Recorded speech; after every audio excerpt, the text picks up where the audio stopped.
আমাদের দেশের বেশ কিছু প্রতিষ্ঠান যারা অনলাইনে সার্ভিস দিত, এগুলোর যে রেগুলেটরি সিস্টেম, এই সম্পর্কে আমি একটু মাননীয় মন্ত্রীর কাছে জানতে চাই যে হঠাৎ করে এগুলো খুবই ব্যাপক ভিত্তিক বিজনেসে জড়িয়ে যাচ্ছে এবং হঠাৎ করে আবার এগুলো সব কিছু গুটিয়ে হারিয়ে যাচ্ছে।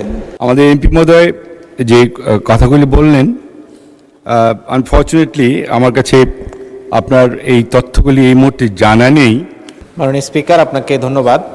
আপনার মাধ্যমে আমি মাননীয় মন্ত্রীর কাছে একটি বিষয় জানতে চাচ্ছি, সেটি হচ্ছে যে বিগত বেশ কয়েক বছরে আমাদের দেশের বেশ কিছু প্রতিষ্ঠান যারা অনলাইনে সার্ভিস দিত, যেমন টিকিট বিক্রি অর্থাৎ এয়ারলাইন্সের টিকিট বিক্রি, তারপরে হচ্ছে যে বিভিন্ন মালামাল আদান প্রদানের জন্য যে প্রতিষ্ঠানগুলো থাকে তথা কুরিয়ার সার্ভিস সহ এরকম অনলাইন সার্ভিস যেগুলো আর কি, এগুলোর যে রেগুলেটরি সিস্টেম, এই সম্পর্কে আমি একটু মাননীয় মন্ত্রীর কাছে জানতে চাই যে হঠাৎ করে এগুলো খুবই ব্যাপক ভিত্তিক বিজনেসে জড়িয়ে যাচ্ছে এবং হঠাৎ করে আবার এগুলো সব কিছু গুটিয়ে হারিয়ে যাচ্ছে।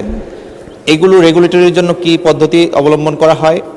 ব্যক্তিগতভাবে আমার পরামর্শ হচ্ছে যে বিটিভি বা বাংলাদেশের যে টেলিভিশন চ্যানেলগুলো আছে বা নিউজ মিডিয়াগুলো আছে, আমাদের দেশে সংশ্লিষ্ট সেক্টরের জন্য লাইসেন্স যেগুলো বিটিআরসির পক্ষ থেকে বা বিটিসিএল পক্ষ থেকে প্রদান করা হয়েছে, সেগুলোকে মাঝে মধ্যে প্রকাশ করা যায় কিনা, তাহলে মানুষ জানতে পারতো যে কোনটা অথেন্টিক প্রতিষ্ঠান এবং কোনটা ভুয়া প্রতিষ্ঠান। অনেকেই এই ভুয়া প্রতিষ্ঠানগুলোর মাধ্যমে প্রতারিত হচ্ছে। আমি মাননীয় মন্ত্রীর কাছে জানতে চাই যে এ ব্যাপারে কী পদক্ষেপ নেওয়া হচ্ছে। ধন্যবাদ মাননীয় স্পিকার। মাননীয় মন্ত্রী।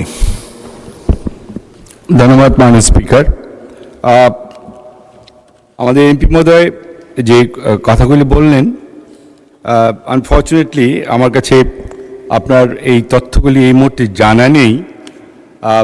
আপনি আমাকে একটা নোটিশ দিলে আপনি সব ইন ডিটেলস আপনাকে পড়ে জানাবো। ধন্যবাদ আপনাকে।